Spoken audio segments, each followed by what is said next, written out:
What is up, my dudes and dudettes? This is Byron, aka Triple B, and welcome to another episode of Byron's Bios. So, what we will be reviewing tonight is one of DreamWorks' best modern animated movies of all time.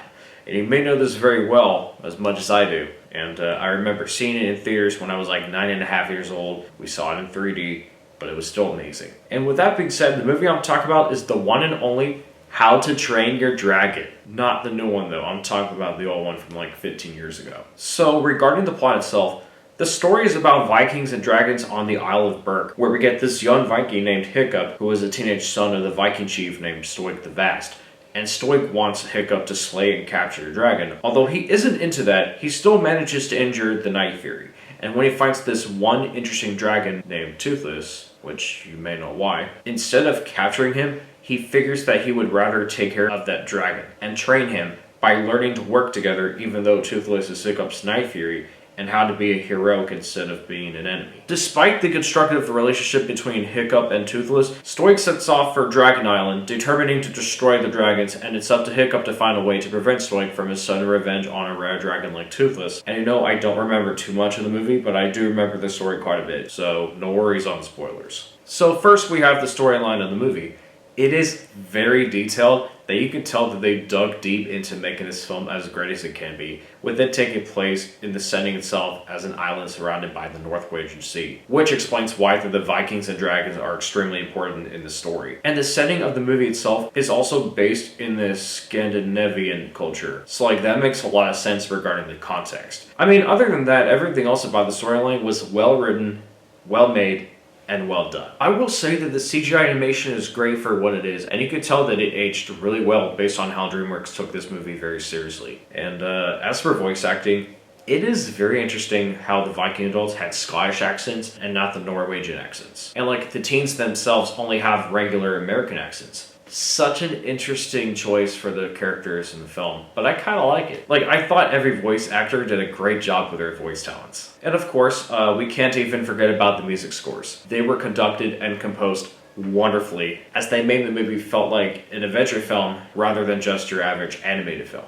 From emotional range to Celtic influence, which contains a lot of Scottish music, everything about the music scores are great, no matter what. You know, all I gotta say is that this movie is interesting, and for some reason, it made me a little bored as a kid because I wasn't into dark fantasy or anything that wasn't so bright or colorful, because I was mainly into the bright and colorful stuff.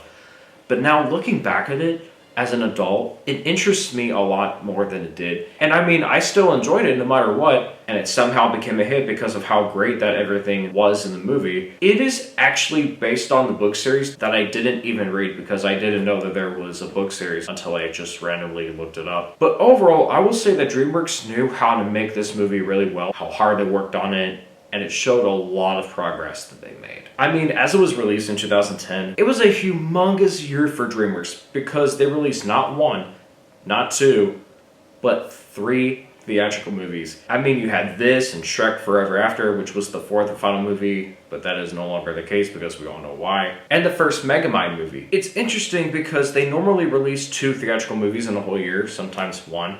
But apparently they've decided to release 3 of them that year. Sure, DreamWorks did the same thing the year I was born in and in 2014. But like, I think 2010 was what made it extra special for DreamWorks. And I am truly amazed by it. And you know, to honor How to Train Your Dragon, my brother and I actually got to dress up as Hiccup and Toothless for Halloween the year it came out. And I mean, like I said, it was an interesting time, and I was Toothless for Halloween. And apparently my brother was Hiccup for Halloween as well. Though I did rewatch this movie on Universal Kids back in 2017 when it was replacing Sprout, although that channel does not even exist anymore. It was still as good as I can remember. And now they have this new area called the Isle of Berk at Epic Universe, which looks very cool, and I'll have to check it out soon. And you know what? Let's move on to my overall rating of the movie. The reason I gave this film a 9 out of 10 is that there are other great DreamWorks movies out there, and the original itself right here did fantastic with itself. Not to mention, but there is a new live-action remake of this movie that was recently released, and while I do hope that DreamWorks doesn't do that to any other older movies, I might not see that one in theaters, even though the live-action version of the film seems really cool. This movie even got its own sequels, like How to Train Your Dragon 2, which I saw a clip of it when we were seeing 302 in theaters, though I have not even seen that sequel, nor the other sequel that came out as well, which is called How to Train Your Dragon: The Hidden World. I don't think we were interested in seeing the second movie, but I was hoping to see the third movie in theaters. Well, unfortunately though, my dad was not interested in it because of random kids being around. I mean, I don't blame him, but maybe in the future I'll get a chance to check it out. And if you have yet seen How to Train Your Dragon, I highly recommend it. Though I would recommend the original first before checking out the live-action remake, just to see the difference. I mean, I won't judge the live-action version itself, and I'll let y'all see it for yourselves. Well guys, I think this will conclude this video. Thank you so much for watching this episode of Byron's Bios. Make sure you go ahead and like it and subscribe. Acknowledge my friend who is the Tribal Chief. And I hope you guys enjoyed the video, and I'll see you soon. Until then, this is me, Byron, aka Triple B, signing off. Peace.